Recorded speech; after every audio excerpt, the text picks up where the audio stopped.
ऐसा हुआ कोई 2 सप्ताह पहले, एक वृद्ध सांझ को मुझे मिलने आए थे और एक युवक ने पूछा कि मैं शादी करना चाहता हूं, आप क्या कहते? मैंने कहा जरूर करो, और मैंने उसे कैसे वो लड़की चुने, क्या करे, सब बताया। वो वृद्ध तो बड़े बेचैन हो गए। उन्होंने कहा कि मेरी समझ के बाहर है। संत तो मनुष्यों को वासना से उठाने के लिए, और इस युवक को आप क्यों भटका रहे? इसको सचेत करें कि शादी करना ठीक नहीं। और जब वो पूछने आपसे आया है और निर्णय आप पे छोड़ रहा है, तो आप उसे ऐसी बात क्यों कह रहे हैं? कि वो मुझसे पूछने ही इसलिए आया है क्योंकि अगर वो शादी न करना चाहता तो मुझसे पूछने का कोई सवाल ही ना था। वो पूछने ही इसलिए आया है, और अगर मैं कहूं मत कर तो मैं उसे करने के लिए और भी आकर्षित करूंगा, और अगर वो मेरी मान ले और न करे तो जीवन भर पीड़ित और परेशान रहेगा। क्योंकि विवाह एक अनुभव है जिससे गुजरना जरूरी है। आंख से भरा है, फफोले पड़ते हैं, लेकिन उनके बिना कोई प्रौढ़ता भी नहीं आती। दूसरे से गुजरना जरूरी है ताकि तुम अपने पे आ सको। बहुत से दरवाजे खटखटाने पड़ते हैं तभी अपना घर मिलता है। और ये अभी बूढ़ा नहीं है, आप बूढ़े हैं, आप उस अनुभव से गुजर चुके हैं, आपको उसकी जलन याद है। आप दूध के जले हैं, आप छाछ भी फूंक फूंक के पी रहे हैं, इसको भी जलने दें। तो मेरा कुल काम इतना है कि मैं इसको वो सब कहूं जिससे इतना न जल जाए कि लौटने का उपाय न रहे। जले, अनुभव से गुजरे, लेकिन जीता हुआ वापस लौटा है, नष्ट ना हो जाए उस अनुभव में। बस इतना ही मेरा काम है। ये जो भी करना चाहता है उसमें मैं इसे सहयोग दूं। अगर चोर भी मुझसे पूछने आए कि मैं कैसे चोरी करूं तो मैं उसे सम्यक चोरी का रास्ता बताऊंगा। ऐसी चोरी का रास्ता कि वो करे भी और खो भी ना जाए, और एक दिन चोरी कर करके ही अचोर हो जाए, एक दिन चोरी के अनुभव से ही ऊपर उठे। कमल कीचड़ से ऊपर उठता है, अचोरी चोरी से ऊपर उठता है। ब्रह्मचर्य का फूल काम वासना की कीचड़ में ही खिलता है, और जो कीचड़ से ही वंचित हो गया उसमें फिर फूल कभी ना खिल सकेगा। और मैं कौन हूं इसको रोकने वाला? जो जहां जाना चाहता है मैं तो उसे दिया दे दूंगा, बेशर्त कि जहां भी जाए दिए की रोशनी पड़ती रहे। चोरी करने जाए तो दिया दे दूंगा कि चोरी पे रोशनी पड़े, रास्ता अंधेरा ना हो। काम वासना में जाए तो दिया दे दूंगा, रोशनी रहे रास्ते पर। क्योंकि असली सवाल यही है कि तुम जो भी करो अगर होश और रोशनी से करो तो तुम्हें कुछ भी बांध ना सकेगा। एक ना एक दिन रोशनी तुम्हें सब नरकों के बाहर ले आएगी। इसलिए सवाल ये नहीं है कि तुम क्या मत करो, सवाल यह है कि बस होश पूर्वक करो। संत सुधारते नहीं, इसलिए वो बिगाड़ते भी नहीं, और जो सुधारने की कोशिश में लगे हैं वो बिगाड़ने के मूल आधार। और जितना ही तुम्हारे तथाकथित साधु जो संत नहीं है,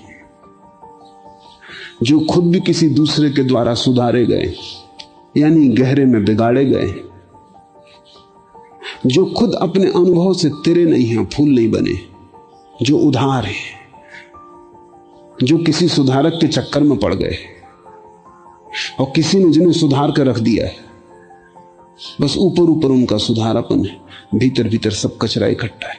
ये लोग दूसरों को सुधारने में लगे। एक बात ध्यान रखना, जिस बीमारी से तुम परेशान होते हो तुम उसे फैलाने में लगते हो, संक्रामक हो जाती। इन्होंने काम वासना को दबा लिया, इन्होंने ब्रह्मचर्य की कसम ले ली, ये पूंछ कटा बैठे। अभी तुम्हारी पूंछ पे इनकी नजर है, और जब तक तुम्हारी ना काट दें तब तक इनको चैन नहीं है। क्योंकि तुम्हारी भी पूंछ कट जाए तो तुम भी इन्हीं के पूंछ कटे समाज के हिस्से हो जाते, फिर तुम भी दूसरों की काटने में लग जाओगे। तुमने उस लोमड़ी की कहानी पढ़ी ना, जो पूंछ कटा बैठी थी, किसी गुरु के चक्कर में पड़ गई।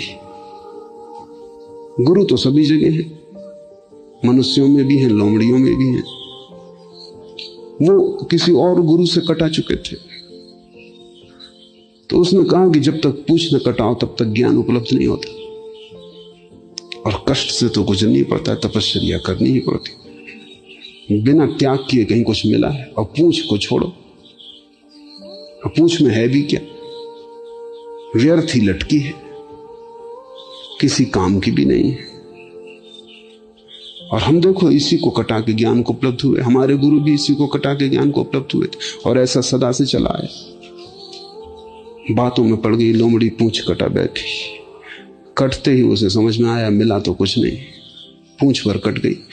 अब दो ही उपाय रहे, या तो वो साफ साफ कह दे और लोमड़ियों को कि मत कटाना, लेकिन तब अपने अहंकार को बचाने का कोई उपाय न रहा। लोग हंसेंगे, लोमड़ियां हंसेंगी और कहेंगी ये पूंछ कटा बैठी। गुरु से उसने कहा मिला तो कुछ नहीं। गुरु ने कहा हमको क्या कुछ मिला है, मगर अब किसी से कहने में कोई सार नहीं। अब तुम भी लोगों को समझाओ कि कटाओ पूंछ। मिला किसको? मिला किसी को भी नहीं। ये सदा से ऐसे ही चला आया। लेकिन जब हम फंस गए तो एक ही रास्ता है अपनी प्रतिष्ठा बचाने का, कि अब तुम इसको छिपा लो, अपने दर्द को भीतर रखो, मुस्कुराओ, लोमड़ियों को समझाओ कि कटाओ पूंछ। जब तक हर लोमड़ी की पूंछ न कट जाए तब तक अपनी कोई सुरक्षा नहीं, प्रतिष्ठा नहीं। हम मारे गए। सब जगह यही चल रहा है। तुम जाते हो एक साधु के पास, उसने संसार छोड़ दिया, वो देख के तुम्हें कहता छोड़ो संसार। पत्नी, घर, बच्चे, यही तो जंजाल है। बात भी जचती है, क्योंकि तुम भी तो मुसीबत झेल रहे हो, जंजाल तो है। और यह आदमी शांत बैठा है, तुम्हें पता नहीं कि इनकी पूंछ कट गई, और यह आदमी भीतर बड़ा परेशान है। इसके मन में गृहस्थी के ही विचार उठते हैं। ये बार बार स्त्री के संबंध में सोचता है, बार बार अपने को समझाता है कि अब ठीक नहीं, प्रतिष्ठा के विपरीत है, पीछे लौटना। लोग हंसेंगे, जग हंसाई होगी, लोग कहेंगे भ्रष्ट हो गया। तुम मौका भी नहीं देते कि कोई आदमी की पूंछ कट जाए और वो वापस आए तो तुम उसे स्वीकार भी ना करोगे। एक जैन साधु मुझसे पूछने आए थे, तो मैंने उनसे यही कहा कि जो सत्य है उसको छिपाने की कोई जरूरत नहीं। अगर तुम्हें कुछ भी नहीं मिला इस सब उपवास, त्याग, ढोंग, उपद्रव से, छोड़ दो। उन्होंने कहा छोड़ तो दें, लेकिन अभी जो लोग मेरे पैर छूते हैं वही मुझे जूते मारेंगे, वो कहेंगे भ्रष्ट हो गए।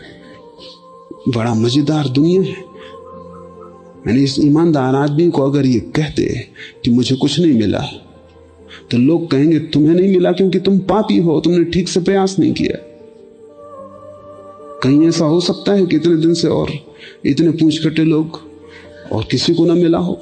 सदा से जो चली आ रही सनातन जो धर्म है, उसमें तुम ही एक ज्ञानी पैदा हुए, तुम्हारे पाप कर्मों का बाधा पड़ रही है, तुम ही गड़बड़ हो, लोग ये कहेंगे।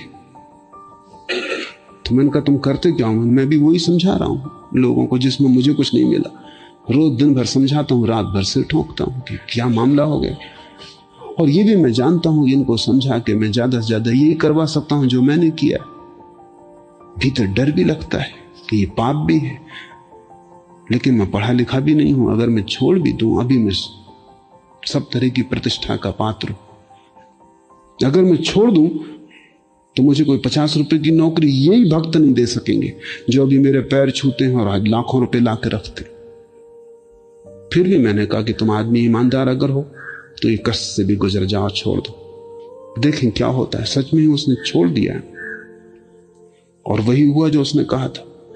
सारे जिन उसके पीछे पड़ गए कि वो भ्रष्ट हो गए, पापी है, संसार में वापस लौट आया।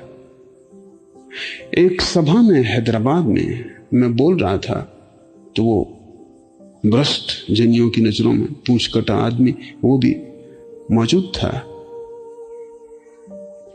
वो मेरे साथ ही सभा मंडप तक आया और मेरे साथ ही मंच पे जाके बैठ गया। वो जैनियों का मंदिर था, वहां उपद्रव मच गया। वो मेरे वजह से कुछ कह भी नहीं सके, लेकिन खुसर फुसर शुरू हो गई कि ये आदमी मंच पे नहीं होना चाहिए। आखिर मेरे पास एक चिट्ठी आई कि और सब ठीक है, इस आदमी को यहां से हटाइए, ये आदमी भ्रष्ट।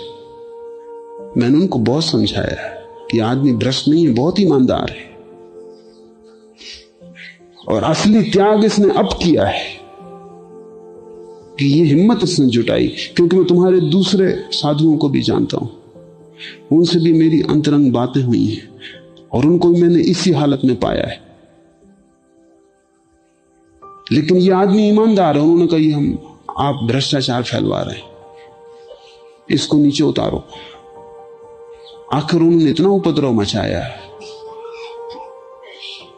कि वो चढ़ बैठे मंच पर, उस आदमी को खींच लिया नीचे, उसकी मारपीट कर दी। और वो आदमी सच में ईमानदार है।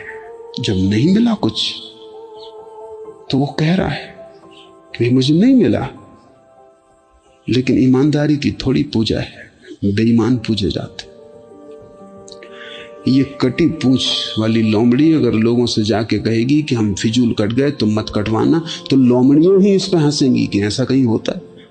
सनातन से पूंछ कटे हुए लोग ज्ञान को उपलब्ध होते रहे। बड़ा दुष्ट जाल है। तुम भी जानते हो कि तुमने भी बहुत उपाय करके देख लिए, वो व्यर्थ जाते, फिर भी तुम किसी को कहते नहीं कि वो व्यर्थ जाते। तुम भी अपने मन को समझा लेते हो कि चुप ही रहो, क्योंकि लोग यही कहेंगे उपाय तो गलत हो ही नहीं सकते, तुम ही गलत होगे। अपने को ढांके हुए हो।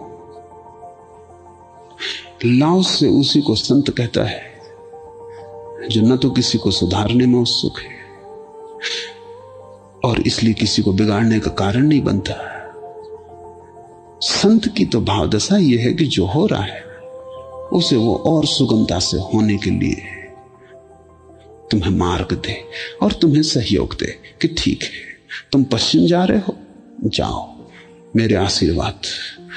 और पश्चिम में मैं भी गया हूं, उस रास्ते पे ये कठिनाइयां हैं, बस सबको तो ठीक, और उससे लौटने के उपाय हैं, ख्याल में रखना कभी जरूरत पड़े तो। लेकिन जहां जा रहे हो जाओ, क्योंकि दूसरे की नियति में जरा भी अड़चन डालनी पाप है।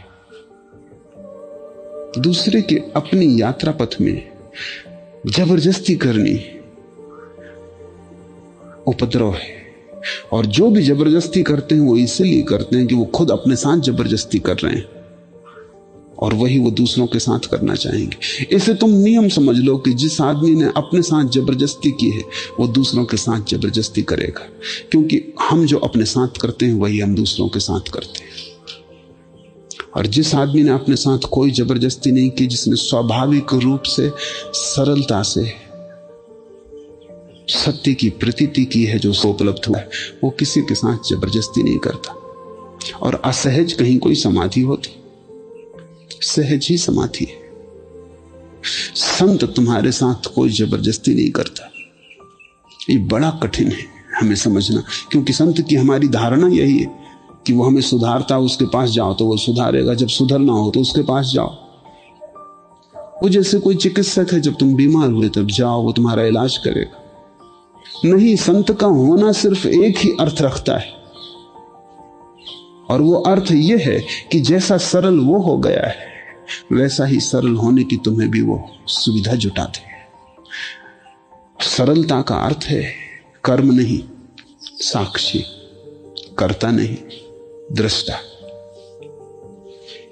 मनुष्य के कारोबार अक्सर पूरे होने के करीब आकर बिगड़ते।